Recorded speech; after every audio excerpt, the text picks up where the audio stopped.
Shalom Bapak Ibu Saudara-saudari yang dikasihi Tuhan. Bersyukur untuk hari baru yang Tuhan nyatakan dalam kehidupan kita.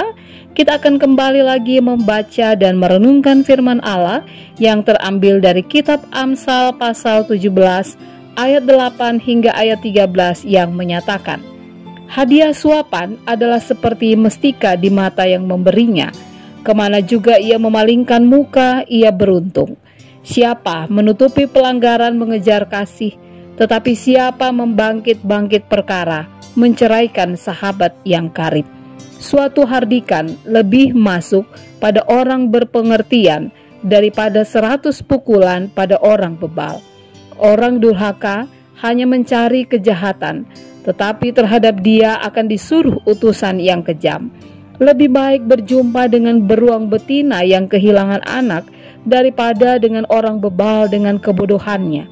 Siapa membalas kebaikan dengan kejahatan, kejahatan tidak akan menghindar dari rumahnya. Demikianlah pembacaan Alkitab.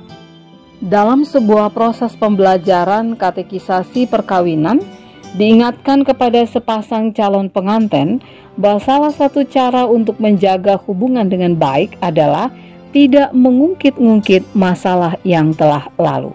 Artinya, jika masalah itu sudah diselesaikan, harus dianggap sudah selesai.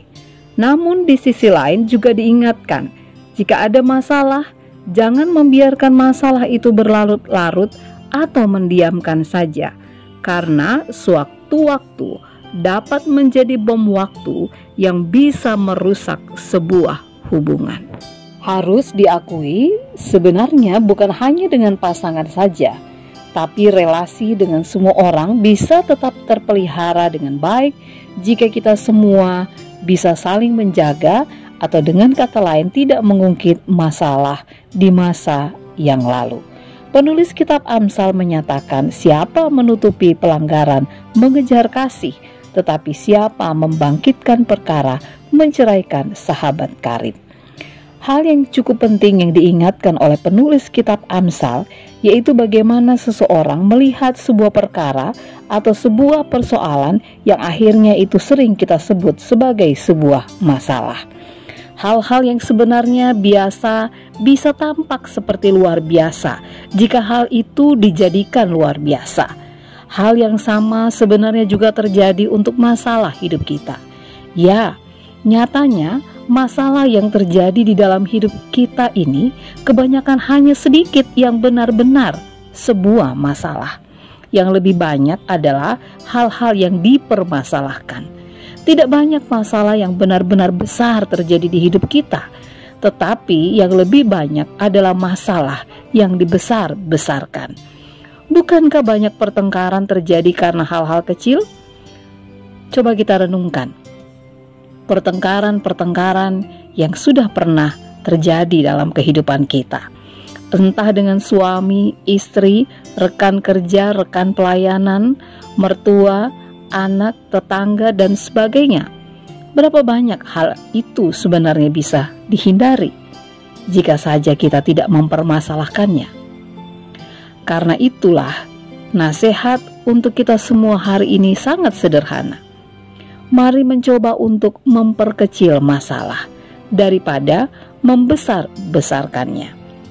Apalagi permasalahan itu sebenarnya mungkin bukanlah sebuah masalah. Karena begitu kita mempermasalahkan sesuatu persoalan atau membesar-besarkannya, niscaya hal kecil pun bisa menjadi masalah yang sangat besar. Apalagi jika dikaitkan ke berbagai hal. Bapak, Ibu, saudara-saudari yang Tuhan Yesus kasihi, mari belajar dari nasihat Amsal untuk mengejar kasih dan tidak membiasakan diri membangkit-bangkit masalah atau memperbesar masalah, bahkan mempermasalahkan hal-hal yang harusnya tidak perlu dipermasalahkan yang bisa merusak sebuah hubungan. Amin. Bapak, Ibu, saudara-saudari yang dikasihi Tuhan, mari kita satukan hati kita berdoa. Bapa di surga, Bapa yang mengasihi kami mengucap syukur kepadamu untuk berkat-Mu yang tidak pernah berkesudahan dalam hidup kami. Kami menikmati bagaimana pertolongan Tuhan nyata, bahkan ketika firman-Mu boleh senantiasa mengingatkan kami dari waktu ke waktu. Tolonglah kami Tuhan, agar dalam hidup ini kami selalu mengejar kasih dan tidak membiasakan diri untuk membangkit-bangkitkan masalah atau memperbesar masalah, bahkan mempermasalahkan hal-hal yang harusnya tidak perlu dipermasalahkan, sehingga merusak sebuah hubungan. Berikan kami kemampuan Tuhan, agar dapat dengan bijaksana mengelola setiap masalah, sehingga masalah itu membuat kami juga bisa bertumbuh menjadi pribadi yang lebih arif dan bijaksana. Di dalam nama Tuhan Yesus kami berdoa. Amin.